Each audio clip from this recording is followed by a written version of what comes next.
Kadapa parliament నుంచి YS Sharmila పోటీ చేయనున్నారు. ఏపీలోని 175 స్థానాలకు గాను 58 సీట్లను పెండింగ్ లో ఉంచింది అధిష్టానం.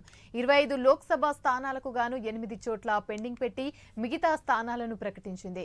కడప నుంచి షర్మిల బరిలో దిగనుండగా రాజమండ్రి నుంచి గిడుగు రుద్రరాజు, బాపట్ల నుంచి జేడీ శీలం, కాకినాడ బరిలో మాజీ ఎంపీ పల్లంరాజు, విశాఖ పార్లమెంటు బరిలో సినీ నిర్మాత సత్యారెడ్డి ఉన్నారు. ఈసారి ఎన్నికల పోటీకి తాను దూరంగా ఉంటామని రఘువీరారెడ్డి ప్రకటించారు. కాంగ్రెస్ గెలుపు కోసం రాష్ట్ర వ్యాప్తంగా పర్యటిస్తానని తెలిపారు.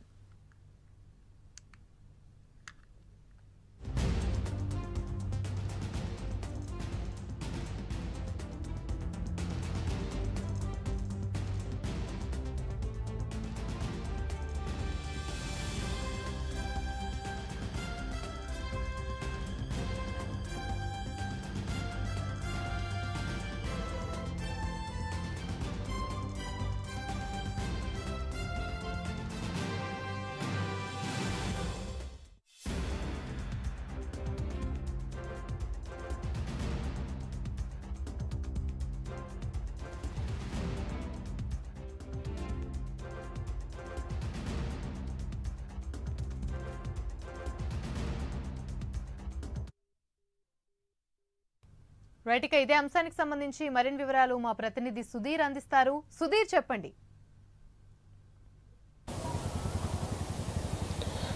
Thank you.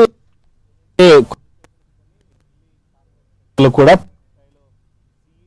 సమావేశంలో కూడా ఇప్పటికే ఆంధ్రప్రదేశ్ రాష్ట్ర వ్యాప్తంగా కూడా అభ్యర్థులు ఎవరైతే పోటీలు చేస్తున్నారో అలాగే ఎంపీలకు సంబంధించినటువంటి లిస్టును కూడా విడుదల చేయడం జరిగింది. అయితే ముఖ్యంగా చూసుకుంటే కనుక ఏపీలోని 50 అసెంబ్లీ స్థానాలకు సంబంధించినటువంటి ఆ లిస్టును కూడా పూర్తి స్థాయిలో విడుదల చేయడం జరిగింది. అలాగే 8 లోక్సభ అభ్యర్థులను కూడా రిలీజ్ చేయడం జరిగింది. అయితే ఈ నేపథ్యంలో ముఖ్యంగా చూసుకుంటే కనుక కడప పార్లమెంట్ నుంచి వైఎస్ షర్మిలను, అలాగే రాజమండ్రి పార్లమెంట్ నుంచి చూసుకుంటే కనుక గిడుగు రుద్రరాజును, అలాగే బాపట్ల నుంచి చూసుకుంటే కనుక జేడీ శీలంని, అలాగే విశాఖపట్నం నుంచి చూసుకుంటే కనుక ఎవరైతే సినీ నిర్మాత సత్యారెడ్డి, అలాగే ఏలూరు లోక్సభలో బరిలో చూసుకుంటే కనుక లావణ్య, అలాగే అనకాపల్లి నుంచి పోటీలో చూసుకుంటే కనుక వెంకటేష్, అలాగే చిత్తూరు బరిలో చూసుకుంటే కనుక చిట్టిబాబు, అలాగే పిఠాపురంలో చూసుకుంటే కనుక మన నజీర్ అహ్మద్, రాయపేట చూసుకుంటే నజీర్ అహ్మద్, ఇలా మొత్తంగా చూసుకుంటే కనుక 8 పార్లమెంట్ స్థానాలకు సంబంధించినటువంటి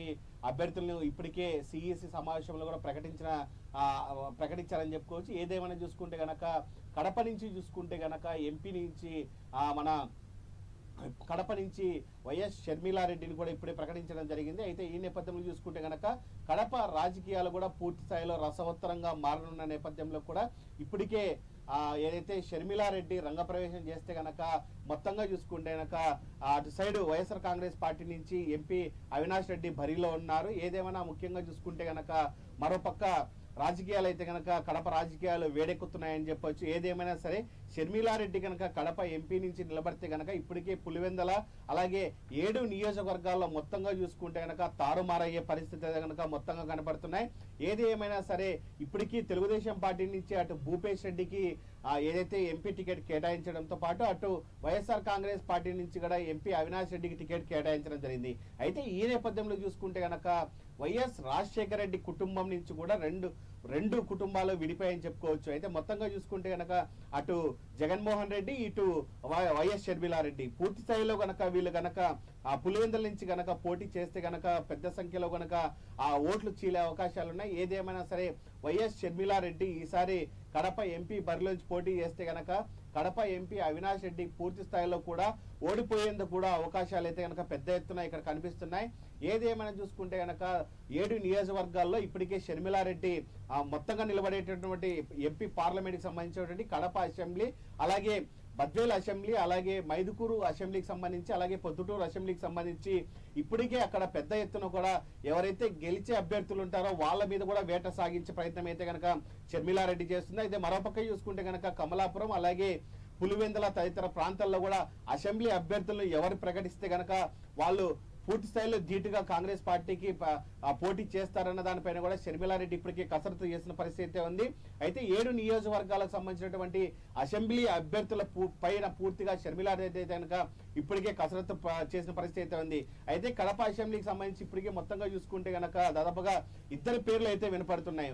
ఏదైతే చూసుకుంటే గనక సంఘ సంస్కర్త అన్నటువంటి సయ్యద్ సలావుద్దీన్, అలాగే మొత్తంగా చూసుకున్నటువంటి కడప నగరంలో ఇప్పటికే డిప్యూటీ మేయర్గా చేసినటువంటి ఆరిఫుల్లా పేర్లు కూడా ఇప్పటికే పెద్ద ఎత్తున పేర్లు అయితే వినపడుతున్నాయి. అలాగే మైదుకూరు, అలాగే బద్వేలు, అలాగే ప్రొద్దుటూరు, అలాగే జమ్మలమడుగు, అలాగే కమలాపురం, పులివెందుల ప్రాంతాలకు కూడా ఇదే ధీటుగా సంబంధించి ఎవరైతే వైఎస్ఆర్ కాంగ్రెస్ పార్టీ పైన గెలుస్తారో వాళ్ళని మాత్రమే పెద్ద స్థాయిలో కూడా ఇక్కడ నిలబెట్టాలని చెప్పి వైఎస్ షర్మిలారెడ్డి పెద్ద ఎత్తున కసరత్తు చేసిన పరిస్థితి ఉంది.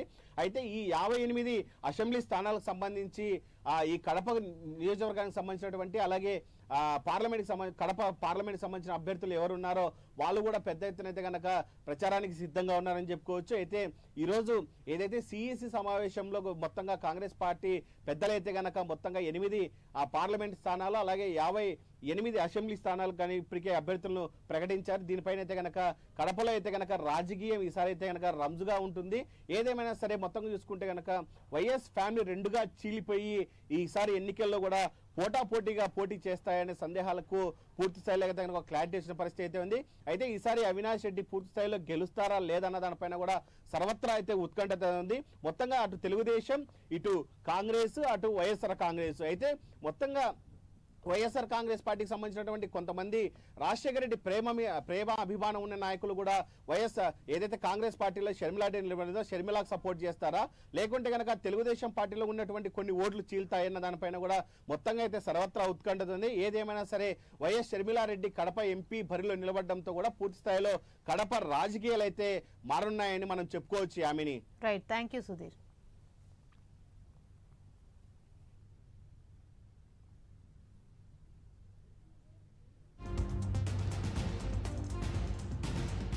हाँ